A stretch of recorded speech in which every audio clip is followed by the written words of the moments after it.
Hey guys, Pastor Greg Locke here. It's no secret that in our nation right now, we have reached an all-time epic breaking point when it comes to that of racism. One of the things I can't stand is when people say, well, you're a white pastor, so apparently you hate black people. Let me give you the skinny on what I think about black people. Let me be very plain when I say that racism is the most evil, wicked, and ungodly invention that has ever been birthed out of the belly of hell. God does not stand for racism one single bit. Acts 17 plainly says that all men on the earth are created of one blood. The gospel of Jesus Christ is a message of hope to all nations. Red and yellow, black and white, they're all precious in His sight. Any church that is selective on who it ministers to because of their ethnicity is an evil congregation that needs to be closed down because it's not a local New Testament church. Then the critics like to say, what about the Christian organizations like the KKK? Do you stand with them? If the KKK is a Christian organization, then I'm a Japanese navigator. Are you kidding me? There's not one thing biblical or Christian about the KKK. Some of the greatest servants, singers, saints, and leaders in the congregation that I pastor are precious black people.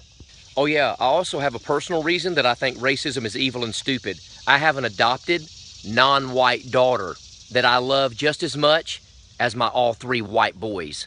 So yes, we have reached a racial tipping point in the United States. Slavery was evil. There's no way around that. But listen, ladies and gentlemen, I've never owned a slave and you've never been one. So that does not need to be a source of our contention. So here's a truth that some people don't want to hear, but it's still the truth nonetheless. The biggest race baiters in the United States of America is the liberal media, especially CNN. They want us shooting each other. They want us killing each other. They want civil unrest, ladies and gentlemen. There is no way around that fact. Let's not give in to their progressive agenda. We need to love one another. Racial reconciliation is something that we can see in this generation. A number of years ago, I was invited to a church in Alabama, and when I arrived, I found out the reason they didn't have a pastor is because they had fired him for allowing a black missionary to speak and share his ministry on a Wednesday night. I was livid. I couldn't believe it, but I was already there, so what was I to do? So I prayed and got up in the pulpit that night. I told my wife, buckle your seatbelt, and I preached on Philip reaching the Ethiopian eunuch. You could have heard a pin drop.